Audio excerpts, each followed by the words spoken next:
Hey folks, Brendan here from Bluelight. Now, if you are a serving police officer and you're going for a promotion, I'm going to give you a reminder about something. The police code of ethics is not just a good idea, it's not just guidance, it's the law of this land. You know, the law of the land that you swore to uphold when you actually swore your oath of office. Now, the reason why I'm saying this is because today I've just finished a one-to-one coaching session. Oh my goodness, for this candidate, they're, I think, really impressed. Actually, they came across as being really impressed because what we did is we uncovered the complexity behind the code of ethics in terms of how it would be applied practically.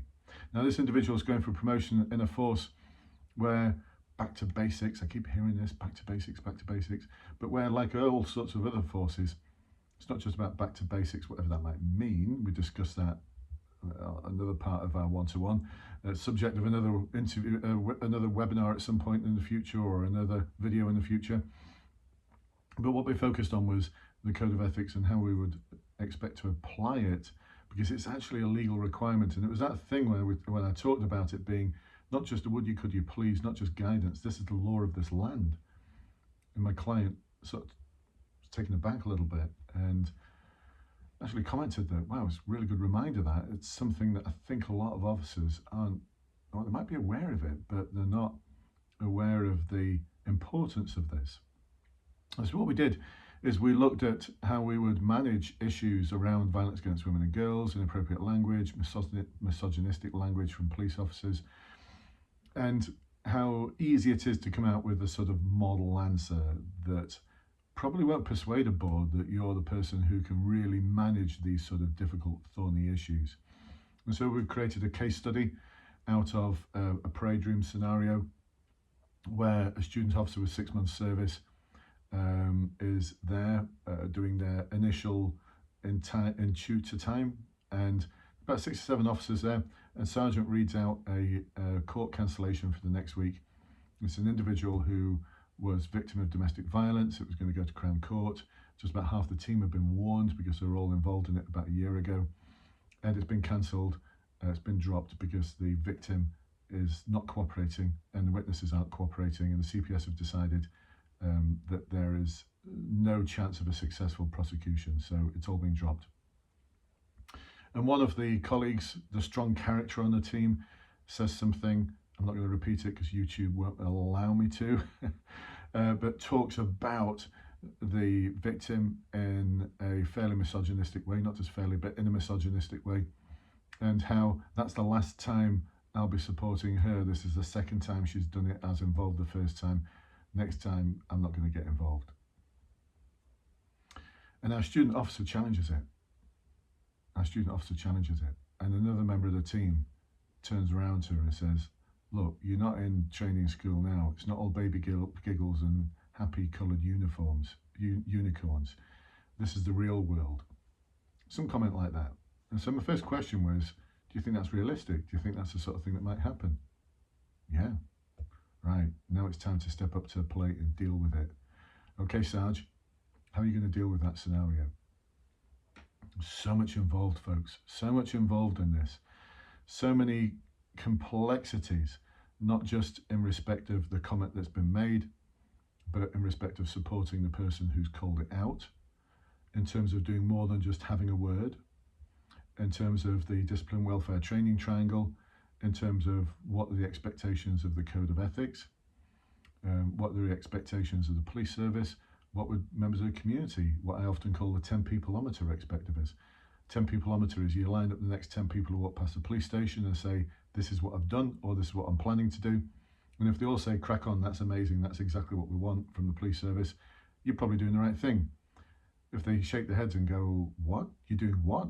Then you're probably doing the wrong thing. They're a good judge of character. You only need 2 more of them and they become a jury and they can decide whether someone goes to prison for the rest of their life. So we looked at that as well. We looked at what PSD would expect, and that's what the force expects.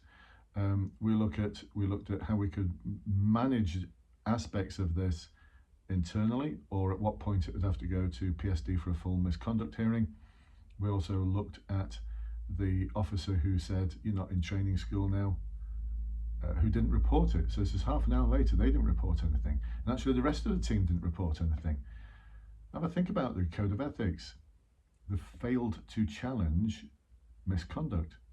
Think about the 3 things that you're required to do that forms the basis of the challenging conversations that you should have, that you're required to have by law. And that's the thing we kept coming back to.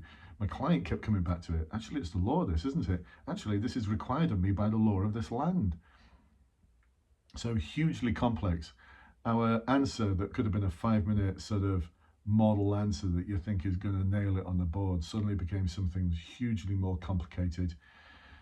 And also reminding the sergeant candidate that they're part of the management team. They're part of the management team, so they're not on their own here. There's all sorts of other factors that they need to consider, but all the way through this, they've got an inspector who they can update and who can support them.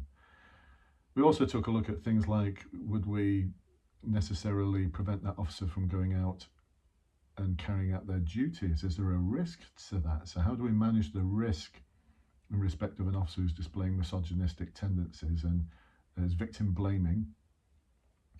Do we allow them to continue operationally until all of this is resolved?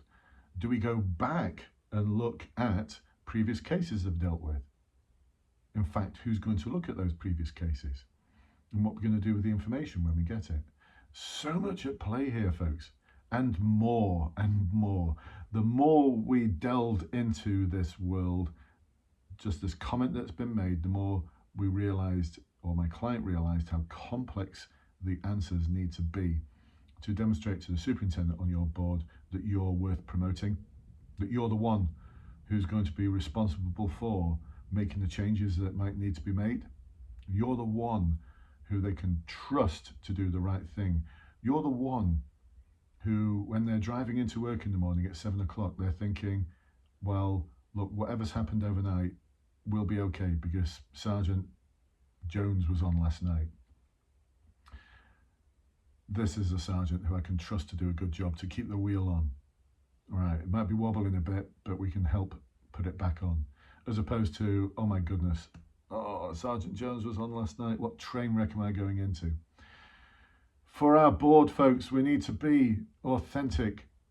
We need to be less CVF buzzwords. That's not going to get you a pass, by the way.